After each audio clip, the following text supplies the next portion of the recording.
One of them says, let there be spaces in your togetherness. The other one says, and stand together, yet not too near together. So it's not very clear, yet not too near together. You see, to whom is this being said? This is being said to the mind, to the personality, to the one who has a partner. The one who has a partner certainly is the one who is retaining a personality that calls for a partner. So he is carrying his own thoughts, opinions, likes, dislikes, all the traits of the personality is still in him. And so is the other person. Both of them are different beings, and that is the reason why they are requiring each other. One person requiring the other person. Getting it? Both of them still are retaining their individual characteristics. Now, when you are still a personality, and in this situation you come too close to the other, then only 2 or 3 possibilities remain. One possibility is, in order to retain your personality, you extend it and dominate the other. Because all kinds of personalities, all kinds of views and opinions demand protection. They cannot tolerate or survive their opposites. So when they come in contact with someone who does not agree to them, who does not subscribe to them, they want to have the other one be like them. You say, I think like this, I live like this, and now that you are close to me, now that you are a part of my life, you too must think like this and live like this. That is one possibility. The other possibility is, the other one somehow gathers more power over you, and the other one says no. You see, my ways of living are superior, and I can prove that through argument or this or that. And you live like me.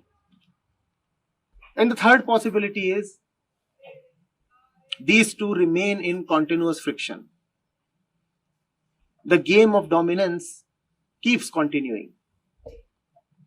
Because both of them are personalities, and personalities by definition are eager to expand because personalities are insecure.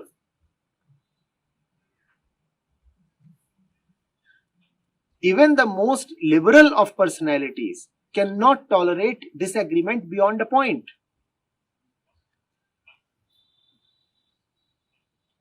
So given this situation, if the two come very close together, all you will have is friction. At the level of the personality, there must be separation. And what does that mean? That means that there must be space for the two to live in their own particular universes. You live in your universe, I live in my universe, you retain your likes, I retain my likes. Because at the level of personality, anyway there is no union possible.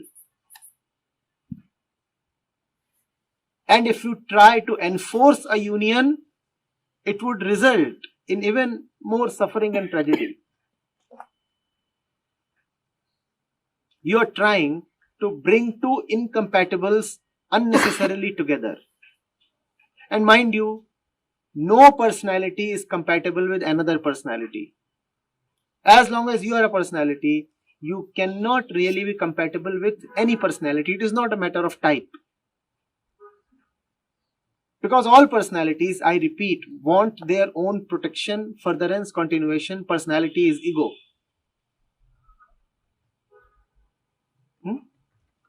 So Khalil Gibran is saying, let that not come very close, which by definition cannot be close to anything else. Personality by definition is exclusive. Let your hearts be close to each other. That is the only place where a union is possible. But beyond that, do not try to have an artificial nearness or artificial oneness. Keep space. Maintain a distance. Do not start saying, I wear this way, so you must also wear this way. Because we are soulmates now, so our eating habits must match. We are together for life. So let's keep visiting wherever we go together. That cannot happen. For a while, that might work because there is the initial warmth of togetherness, but after that it will just become a cause for irritation.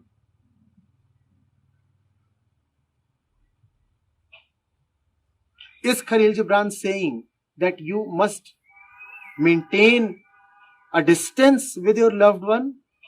No, he's not saying that. He's saying only that can come together which has the potential to come together. Hearts can unite. Minds cannot. To the extent you are mind, maintain distance.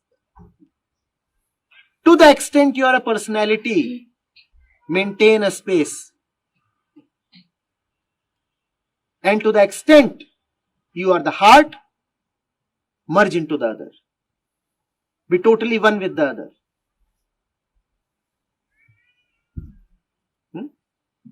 But that need not even be said, because when you are the heart, where you are the heart, union happens on its own.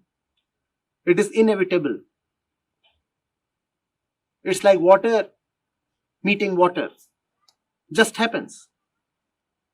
The problem is when you try to idealize the situation because you have read stories, because you have watched movies,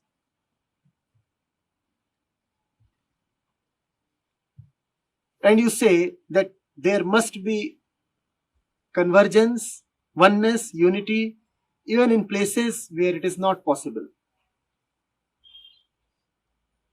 In places where it is not possible, maintain space.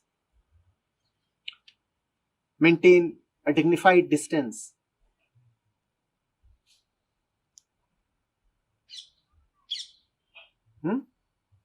Otherwise, you will end up exploiting the other or being exploited.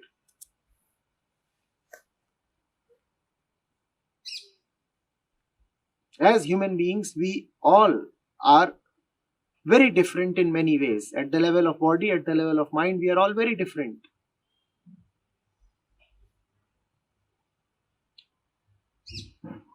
Those differences cannot be wished away.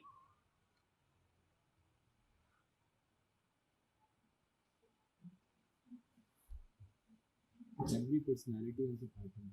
So the other one, just as a help, starts breaking your pattern, but that would lead to a little friction as well. So what to do in that? When the other one starts breaking your pattern, then he is not acting as a personality. Let me tell you something. Personalities are never interested in breaking somebody else's patterns. Personalities are interested only in continuing with their own patterns. In continuing their own patterns, if they break somebody's pattern, that is just incidental.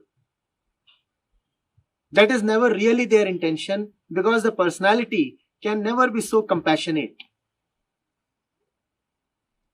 The personality is always a little reserved. a little self-involved, a little selfish.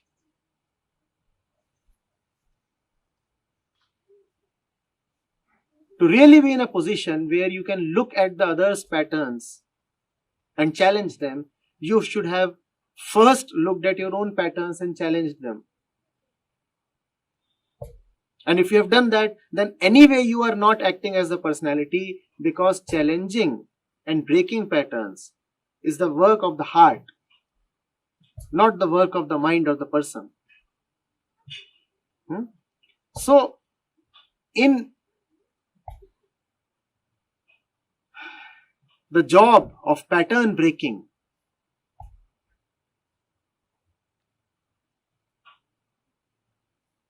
distances are not to be kept. Distances are advisable only to personalities. The one who has now seriously entered the work of breaking patterns is no more a personality. He can deliberately reduce the distance. He can deliberately come close to the other, even forcibly, if need be. Because he is not now applying force to serve his own personal ends. He is now not coming close because his own personality is important. He is now coming close because there is something far bigger that needs to be done. Not the petty task of maintaining your petty self.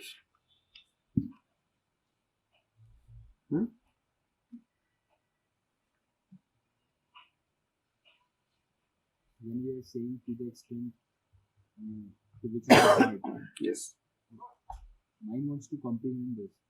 How do I know that at this particular moment where I am? When the mind is busy with its own mechanisms, the mind says, I do not need the heart. I am my own master.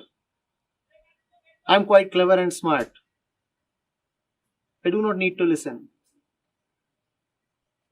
And when I say to the extent to which you are the heart, I mean to the extent to which the mind is surrendered to the heart.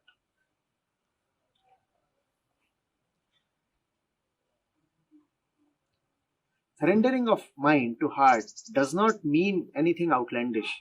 All that it means is that the mind has no personal agenda now.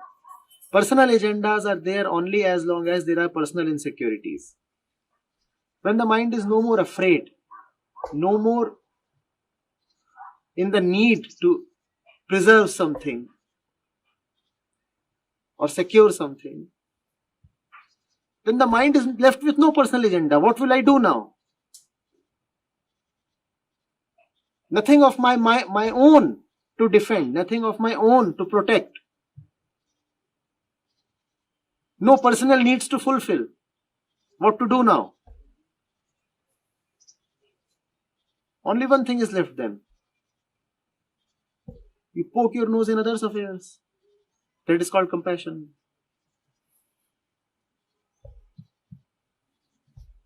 Otherwise, you are greatly jobless. What to do? Your own shop is closed forever.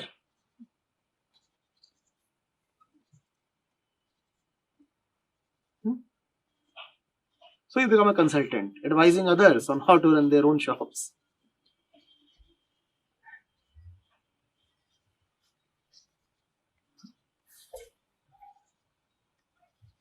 Yes, please. Keep going.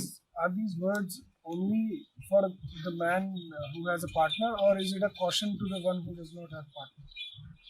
Everybody has a partner. There is nobody who does not have a partner. These words apply to everybody who is entering into a relationship with anyone else. And we are always in a relationship with something or somebody. So these words are for everybody. They are universal.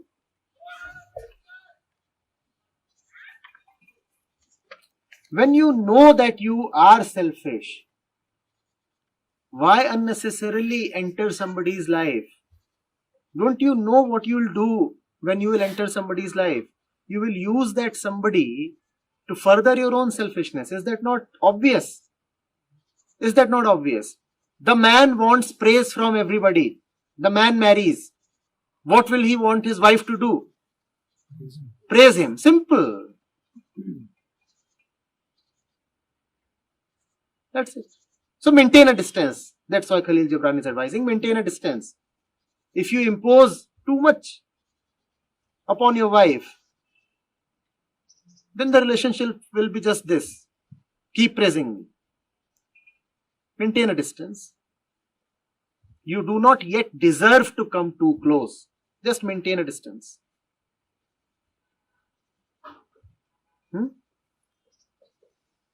As long as you are not surrendered, as long as you are a mind-centric personality, Khalil Gibran is advising that you maintain a certain self-discipline.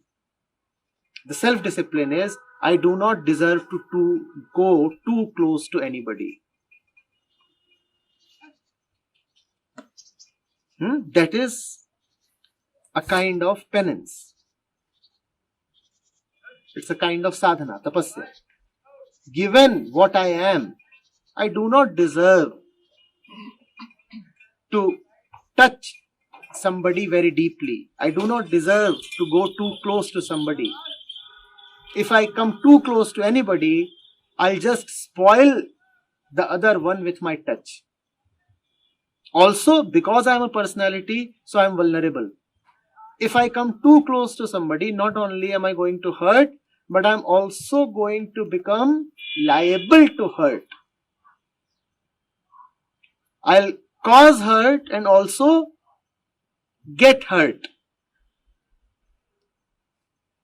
So better you maintain a distance. The distance would never be likable. The distance would be a kind of suffering. But that suffering is necessary to remind you all the time that you are not close because you do not deserve to be close. You are not close because closeness is less important to you than the preservation of your personality. You wanted your personality, you remain close to your personality. You wanted closeness to your ideals, to your ambitions, then your ideals and ambitions are your beloved. You remain close to them. You do not deserve to go close to anybody else. You are married to your own thoughts and personal agenda and ambitions.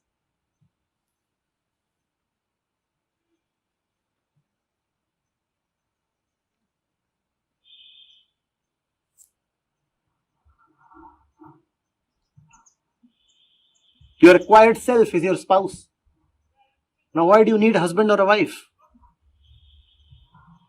You're all the time sleeping with your dreams and ambitions.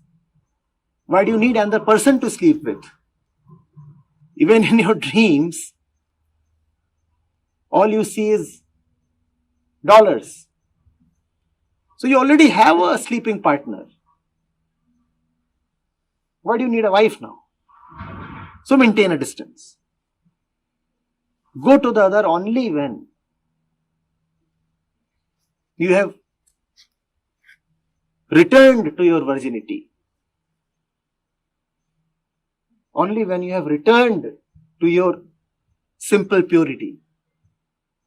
Now you are fit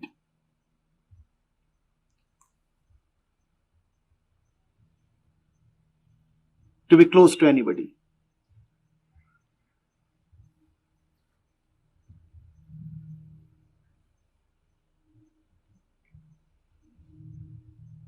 You are surrounded by so much. You are surrounded by so much.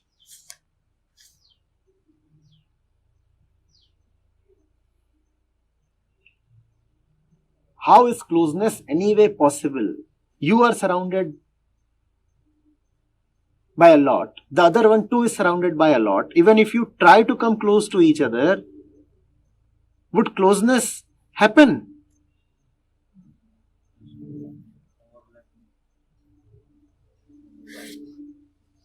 You are wearing 40 layers of protective clothing.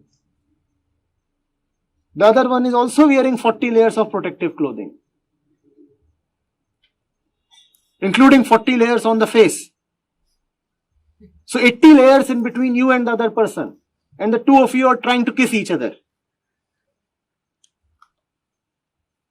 Even the cloth would not be fully wet. Forget about lips meeting lips. There are 80 layers in between.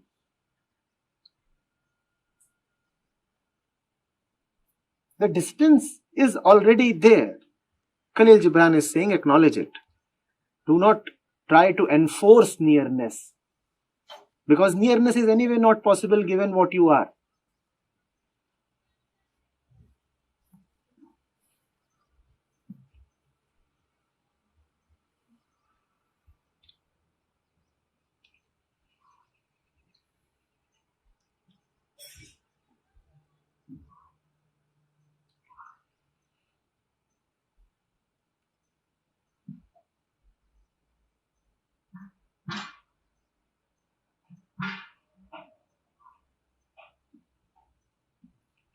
Even when people become husbands and wives, do they ever drop these 40 layers of clothing? They may beget 5 sons and 10 daughters, while all the time being wrapped in their 40 layers. It is possible to biologically mate and reproduce, while mentally you have never been naked in front of the other. Mentally you have always been carrying your protective layers, your armors. But biologically you can meet and mate and beget sons and daughters. It is quite strange, you see. Being mentally exposed is so difficult that requires an innocence.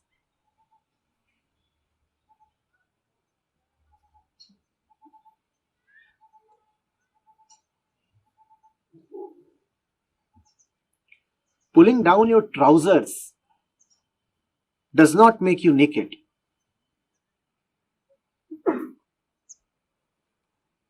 Nakedness is an act of real love, real boldness, and real innocence.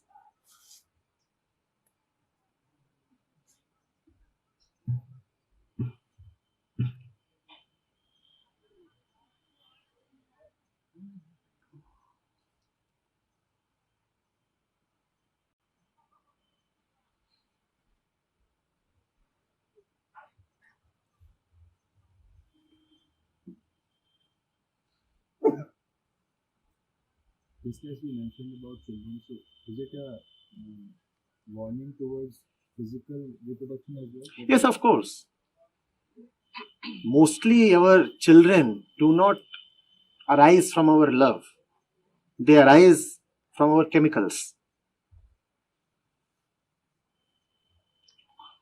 And that is why the very beginning of the child's life is mired in misfortune. It is a tragedy of sorts that you can have kids even without love. It is a tragedy that you can have kids even when you are mentally yourself a kid. You have not attained to any kind of maturity. Forget about attaining to your maturity. Traveling from your birth till your youth, you have just surrounded yourself with layers and layers of more and more conditioning. And in this dirty situation, you find that your biological apparatus is all set to reproduce. and an unfortunate child comes into this world.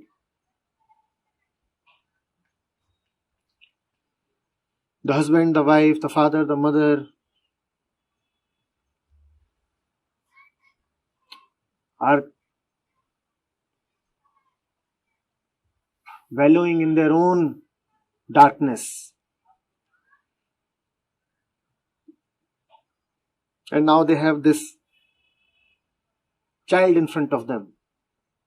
What do you think they are going to do with him or her? And that's the way most of us are brought into this world, and that's the way most of us are raised.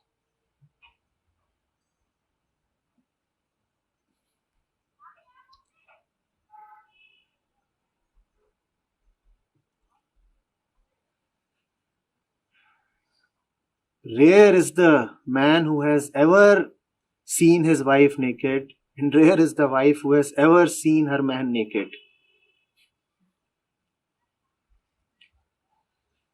Nakedness is not so cheap.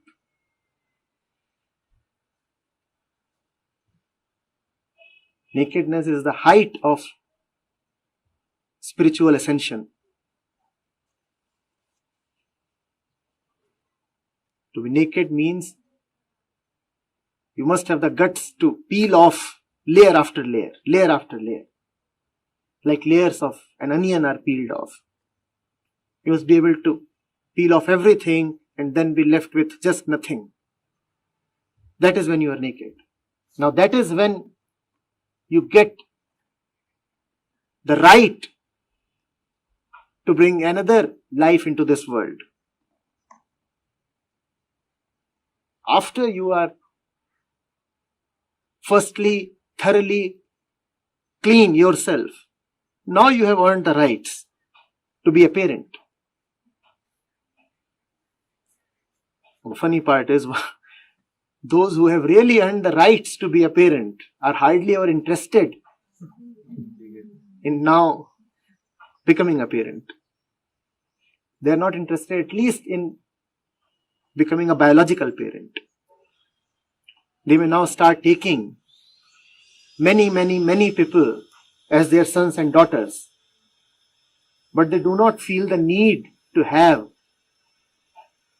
a son or daughter coming out of their own flesh. So they become wider parents. They become fathers and mothers to hundreds and thousands.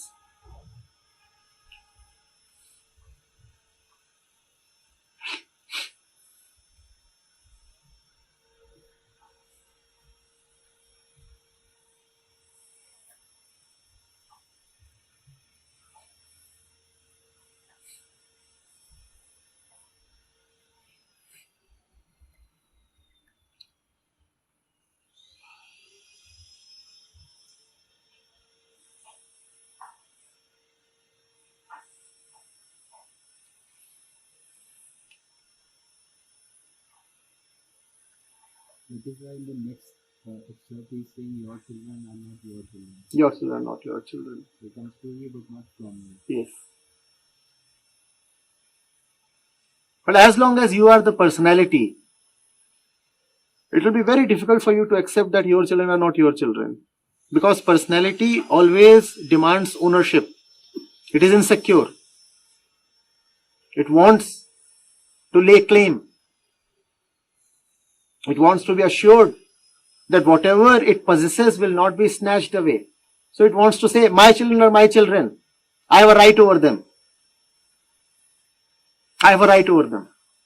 Who are you? It's my family and my children and my private affair. And that's why a Khalil Gibran needs to assert, your children are not your children. You were just a medium through which they came.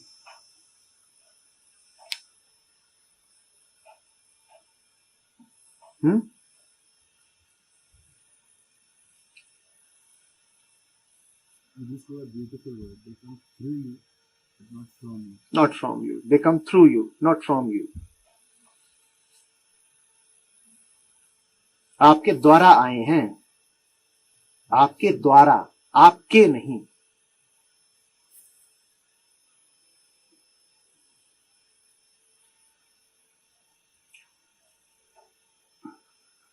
आप किसी द्वार से गुजर करके कहीं प्रवेश करते हो तो उस द्वार का आप पे हक थोड़ा ही हो गया।